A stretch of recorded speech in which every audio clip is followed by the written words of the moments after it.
ഉഴുന്ന് പുട്ട്.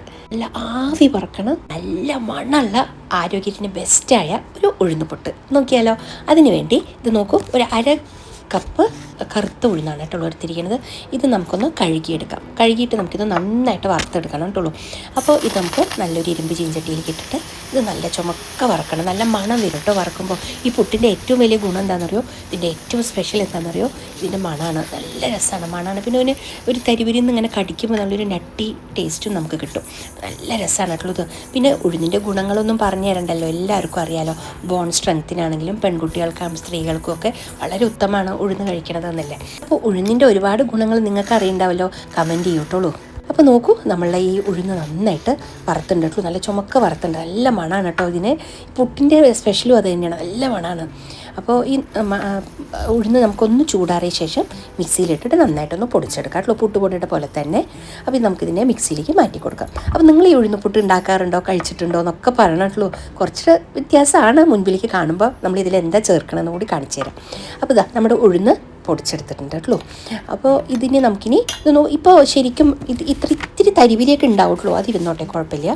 ഇതിനെ നമുക്ക് ഒരു ബൗളിലേക്ക് മാറ്റാം. നമുക്ക് പുട്ടുപൊടി കുഴയ്ക്കാൻ ഏത് ബൗളാണ് എടുക്കുന്നത് അതിലേക്ക് മാറ്റാം. അപ്പോൾ നോക്കൂ, ഈ പൊടി പൊടിച്ചത് നമ്മളൊരു അരക്കപ്പല്ലേ ഉഴുന്നെടുത്തത്, അപ്പോൾ പൊടിയും അരക്കപ്പ് തന്നെ ഉണ്ട് കേട്ടോ, കറക്റ്റ്. അപ്പോൾ എത്രയാണ് ഉഴുന്ന്? ഇപ്പോൾ അരക്കപ്പ് ഉഴുന്ന് പൊടിയാണെങ്കിൽ അരക്കപ്പ് പുട്ടുപൊടി കൂടി ചേർത്തിട്ടുണ്ട് കേട്ടോ, അരിപ്പൊടി പുട്ടുപൊടി ചേർത്തിട്ടുണ്ട്. പിന്നെ കുറച്ച് ഒരു നുള്ള ആവശ്യത്തിനുള്ള ഉപ്പും ഒരു 4-5 മണി ജീരകം കൂടി ചേർത്തി കൊടുത്തിട്ടുണ്ട് കേട്ടോ. ഇനി ഇതാ പച്ചവെള്ളം കുറേശ്ശെ ഒഴിച്ചിട്ടാണ് നമ്മൾ പുട്ടുപൊടി നനയ്ക്കില്ലേ, അതേപോലെ തന്നെ കേട്ടോ. പച്ചവെള്ളമാണ് ഒഴിച്ചത്, ചുടുവെള്ളമല്ല. നിങ്ങൾ ഈ പുട്ടിങ്ങനെ ഉണ്ടാക്കാറുണ്ടോ? കമൻറ്റ് ചെയ്യണം. അപ്പോൾ ലൈക്ക് ചെയ്യാനും ഷെയർ ചെയ്യാനും സബ്സ്ക്രൈബ് ചെയ്യാനൊന്നും മറക്കില്ല എന്നൊക്കെ എനിക്കറിയാം. ഹൈപ്പ് ചെയ്യാനും മറക്കരുത് കേട്ടുള്ളൂ. അപ്പോൾ നിങ്ങളുടെ സപ്പോർട്ട് എനിക്ക് ഉണ്ടാവുമല്ലോ അല്ലേ, സപ്പോർട്ട് ചെയ്യണേ.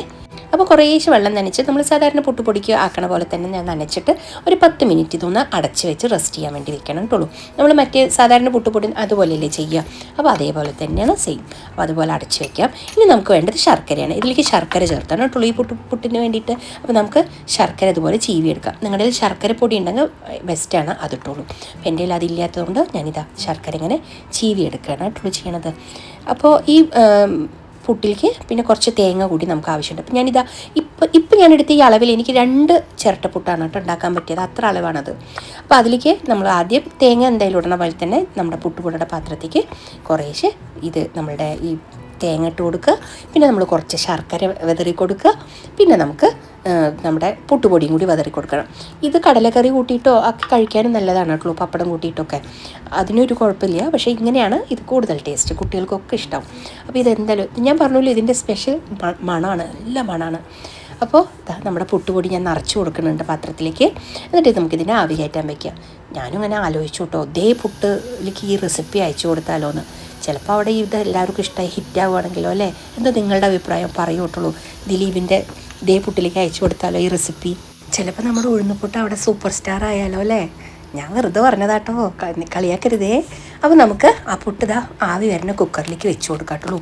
ഇത് ചിരട്ടയിൽ, നമ്മുടെ കണ്ണൻ ചിരട്ടയില്ലേ, ഓട്ടമുള്ള ചിരട്ടയിൽ ഉണ്ടാക്കിയാലും നല്ല രസമാണ് കേട്ടോ, നല്ല മണം ഉണ്ടാവും. അപ്പോൾ എൻ്റെ കയ്യിൽ ചിരട്ട ഇല്ലായിരുന്നു, അതുകൊണ്ടാണ് ഞാൻ ഈ പാത്രത്തിൽ വെച്ചിട്ടുള്ളൂ.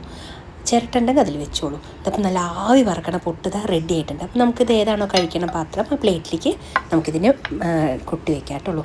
ഇത് നോക്കൂ, ഇപ്പോൾ ആവി വറക്കണ സോഫ്റ്റായിട്ടുള്ള നല്ല മണ്ണുള്ള നമ്മുടെ ഉഴുന്നുപുട്ട് റെഡി ആയിട്ടുണ്ട്. ഇത് കടലക്കറിയുടെ കൂടിയൊക്കെ കഴിക്കാൻ നല്ല ടേസ്റ്റാണ്. പക്ഷേ ഒരു ഇളം മധുരം, നിങ്ങൾക്ക് നല്ലോണം മധുരം വേണമെങ്കിൽ മധുരം ഇട്ടോളൂ. ഞാനൊരു ഇളം മധുരമാണ് ഇട്ടിരിക്കുന്നത്. അപ്പോൾ നല്ല ഇളം മധുരത്തോടെ ഇത് കഴിക്കാൻ നല്ല രസമാണ്. പഴമോ പപ്പടമോ ഒക്കെ കൂട്ടി കഴിക്കാൻ നന്നായിരിക്കും. കടലക്കറിയുടെ കൂടിയും നന്നായിരിക്കും ഇട്ടുള്ളൂ. അപ്പോൾ നമ്മുടെ ആവി പറക്കണ പുട്ട് നല്ല സെറ്റായിട്ടുണ്ട്. നല്ല സോഫ്റ്റാണ്, കണ്ടോ എത്ര സോഫ്റ്റാണ് നോക്കൂ. അപ്പോൾ ഇതെന്തായാലും എല്ലാവരും ട്രൈ ചെയ്ത് നോക്കൂട്ടുള്ളൂ. നല്ല ആരോഗ്യത്തിനും നല്ലതല്ലേ ഈ പുട്ട്. എന്തായാലും ട്രൈ ചെയ്യും. നമുക്ക് നല്ല വീഡിയോ ഒക്കെ ആയിട്ട് വീണ്ടും കാണാട്ടുള്ളൂ. Okay, by.